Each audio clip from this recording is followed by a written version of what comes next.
السلام علیکم، میں عبدالرحمن آپ سے مخاطب ہوں۔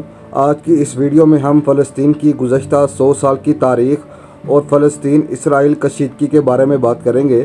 پہلی جنگ عظیم کے بعد فلسطین پر برطانیہ نے حکمرانی کی۔ برطانیہ کی حکمرانی میں یہودی بڑی تعداد میں فلسطین ہجرت کرنے لگے تو مسلمانوں نے اس کے خلاف آواز بلند کرنا شروع کی۔ مسلمانوں اور یہودیوں کے مسائل اور کشیدگی دن بہ دن بڑھنے لگی تو برطانیہ نے فلسطین کو 2 حصوں میں تقسیم کرنا چاہا، مگر مسلمانوں کی مخالفت کی وجہ سے ایسا نہ ہو سکا۔ دوسری جنگ عظیم کے بعد یہ معاملہ یونائٹڈ نیشنز کے پاس گیا اور یونائٹڈ نیشنز نے اس کے حل کے لیے کمیٹی تشکیل دی۔ اس کمیٹی نے بھی فلسطین کو 2 حصوں میں تقسیم کرنے کی تجویز پیش کی۔ مسلمانوں کی مخالفت کے باوجود یونائٹڈ نیشن میں ریزولوشن 181 1947 میں پیش کی گئی اور اس ریزولوشن کے مطابق فلسطین کو 2 حصوں میں تقسیم کیا گیا۔ ایک کا نام اسرائیل رکھا گیا اور دوسرے کا نام فلسطین۔ اسرائیل میں یہودی لوگ رہنے لگے اور فلسطین میں مسلمان رہنے لگے۔ اس تقسیم کے وقت یہودیوں کی آبادی 30% تھی۔ اس کے باوجود یونائٹڈ نیشن نے انہیں فلسطین کا 55% حصہ رہنے کے لیے دیا اور مسلمانوں کی آبادی 70% ہونے کے باوجود انہیں 45% حصہ رہنے کے لیے ملا۔ چنانچہ 14 مئی 1948 کو یونائٹڈ نیشن نے اسرائیل کو ایک آزاد ریاست تسلیم کر لیا۔ اگلے ہی دن 15 مئی 1948 کو مسلم ممالک نے مل کر اسرائیل پر حملہ کیا اور اس تقسیم کے خلاف بغاوت شروع کی۔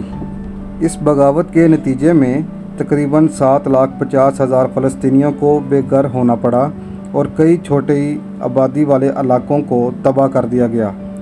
لوگوں نے غزہ میں پناہ لی۔ اس بغاوت کے بعد غزہ کی پٹی کے علاقے کو مصر کی حکومت کنٹرول کرنے لگی اور ویسٹ بینک کے علاقے کو اردن کی حکومت کنٹرول کرنے لگی۔ اس بغاوت کے دن کو نکبہ ڈے کے نام سے منسوب کیا گیا، جو ہر سال فلسطین کے لوگوں کے حوصلے اور بہادری میں اضافہ کرتا ہے۔ جون 1967 میں اسرائیل اور مسلم ممالک کے درمیان دوبارہ جنگ شروع ہوئی، جس میں اسرائیل نے مزید فلسطین کے علاقوں پر قبضہ کر لیا۔ یونائٹڈ نیشنز نے ریزولوشن 242 کے مطابق اس جنگ میں قبضہ کرنے والے علاقوں کو چھوڑنے کا کہا، مگر اسرائیل نے یہ بات نہ مانی۔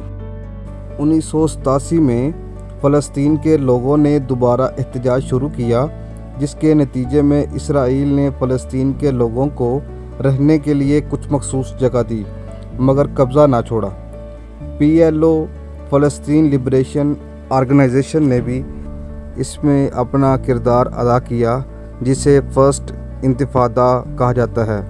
2000 میں سیکنڈ انتفاضہ شروع ہوا، مگر اس بعد حالات دوبارہ جنگی صورتحال اختیار کر گئے اور 3000 فلسطین کو شہید کیا گیا۔ اس کے بعد 2005 میں اسرائیل نے اپنی فوج فلسطینی آبادی سے نکال کر بارڈر تک محدود کر لی۔ حالات کچھ بہتر ہونے لگے تو 2006 میں فلسطین میں الیکشن ہوئے، جس میں حماس نے کامیابی حاصل کی۔ حماس کی اس کامیابی کے بعد اسماعیل ہانیہ کو وزیر اعظم منتخب کیا گیا۔ 2008 اور 2012 میں بھی حالات کشیدہ رہے اور کئی مسلمانوں کو شہید کیا گیا۔ 2023 میں حماس نے اسرائیل پر حملہ کیا اور اسرائیل کو بھاری نقصان پہنچا۔ اس جنگ کو شروع ہوئے 1 سال سے زیادہ عرصہ گزر گیا۔ اس 1 سال کے دوران تقریباً 50,000 لوگ مارے گئے اور 1 لاکھ سے زیادہ لوگ زخمی ہیں۔ اس کے علاوہ فلسطین میں نظام زندگی مفلوج ہے۔ مسلم ممالک کو خاص طور پر اس جنگ کو رکوانے اور فلسطین کے معاملے کو مستقل طور پر حل کرنے کے لیے اپنا کردار ادا کرنا چاہیے۔